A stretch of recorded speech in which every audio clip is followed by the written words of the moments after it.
সামাজিক যোগাযোগ মাধ্যমের বেশ পরিচিত মুখ ডক্টর তাসনিম জারা। স্বাস্থ্য বিষয়ক নানা কন্টেন্ট তৈরি করে ব্যাপক প্রশংসা পান তিনি। তবে জুলাই গণঅভ্যুত্থানের পর হঠাৎ করেই রাজনীতিতে যুক্ত হন জারা। এরপর থেকেই তুমুল সমালোচনার মুখে পড়েন তিনি। অভিযোগ ওঠে শিবিরের সাথে সংশ্লিষ্টতা ও এক উপদেষ্টার আত্মীয় হওয়ার কারণে জাতীয় নাগরিক কমিটির পদ পান জারা।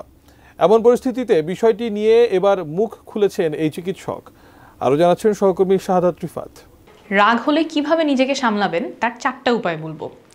কিছু কথা রাগ বাড়িয়ে দেয়, যেমন সব সময়, কখনোই না, উচিত না। গর্ভবতী মায়েদের জন্য ভীষণ উপকারী 6টা খাবার নিয়ে আজকে কথা বলবো। স্বাস্থ্য নিয়ে এভাবেই সহজ বাংলায় নানা পরামর্শ দিয়ে খুব অল্প সময়ে সাধারণ মানুষের প্রিয় ব্যক্তি হয়ে ওঠেন ডাক্তার তাসনিম জারা। তবে ছাত্র জনতার আন্দোলনের মুখে শেখ হাসিনা সরকার পতনের পর নতুন পরিচয়ে সবার সামনে আসেন এই চিকিৎসক।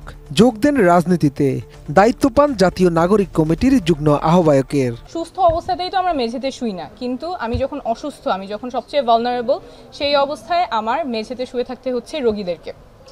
এখানে রোগীরা না প্রাপ্য সম্মান পাচ্ছে বা পর্যাপ্ত সেবা পাচ্ছে। আবার যাদের সচ্ছলতা আছে, যাদের সামর্থ্য আছে, তারাও আমাদের স্বাস্থ্য ব্যবস্থায় আস্থা রাখতে পারছেন না, ওনারা বিদেশে চলে যাচ্ছেন। কোয়ালিটি সম্পন্ন আন্তর্জাতিক মানের CMT 500W CSRM, committed for better still।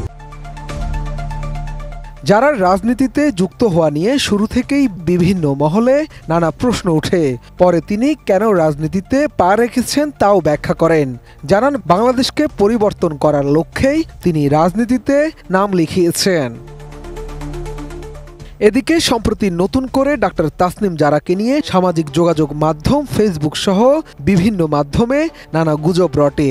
অভিযোগ ওঠে ছাত্র শিবিরের রাজনীতির সঙ্গে যুক্ত থাকায় এবং অন্তর্বর্তী সরকারের এক উপদেষ্টার আত্মীয় হওয়ার কারণেই নাকি জাতীয় নাগরিক কমিটির পদ পান এই চিকিৎসক। বিষয়টি নিয়ে এবার নিজের অবস্থান স্পষ্ট করেছেন জাতীয় নাগরিক কমিটির স্বাস্থ্য পলিসি ও অ্যাডভোকেসি সেলের সম্পাদক ডাক্তার তাসনিম জারা। জানান কখনোই তিনি শিবির বা কোনো রাজনীতির সঙ্গে যুক্ত ছিলেন না, এমনকি কোনো উপদেষ্টার আত্মীয় নন তিনি। 17 ফেব্রুয়ারি নিজের ব্যক্তিগত ভেরিফাইড ফেসবুক আইডিতে দেয়া এক স্ট্যাটাসে তিনি এসব কথা বলেন। সেখানে তিনি আরও উল্লেখ করেন আওয়ামী লীগ ও একটি মহল তাকে নিয়ে কতগুলো রিডিকিউলাস মিথ্যা প্রতিষ্ঠিত করার চেষ্টা করছেন। অন্তর্বর্তী সরকারের উপদেষ্টা সৈয়দা রিজওয়ানাকে আত্মীয় দাবির প্রসঙ্গে যারা বলেন, সত্য হলো উপদেষ্টা সৈয়দা রিজওয়ানা হাসান তার চাচি বা চাচাতো বোন কোনোটিই নয়। সামাজিক যোগাযোগ মাধ্যমে স্বাস্থ্য বিষয়কে বিভিন্ন গুজব রটানোর বিষয়টি নিয়েও বার্তা দেন যারা। তিনি বলেন পাইলস, যৌনরোগ, মোটা বা চিকন হওয়া সংক্রান্ত কোনো প্রোডাক্ট তিনি অনলাইনে বিক্রি করেন না। তার ছবি ব্যবহার করে মানুষের সঙ্গে প্রতারণা করা হচ্ছে।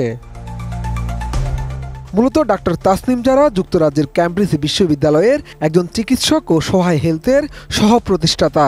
তিনি ঢাকা মেডিকেল কলেজ থেকে MBBS ডিগ্রি অর্জন করেন। পরবর্তীতে অক্সফোর্ড বিশ্ববিদ্যালয় থেকেও সর্বোচ্চ ফলাফল অর্জন করে তার ডিগ্রি সম্পূর্ণ করেন। এছাড়া যুক্তরাজ্যের রয়্যাল কলেজ অব অবস্টেট্রিশিয়ান ও গাইনোকোলজিস্ট থেকেও DRCOG ডিগ্রি অর্জন করেন। Shahadat Rifat, ATN news, Dhaka.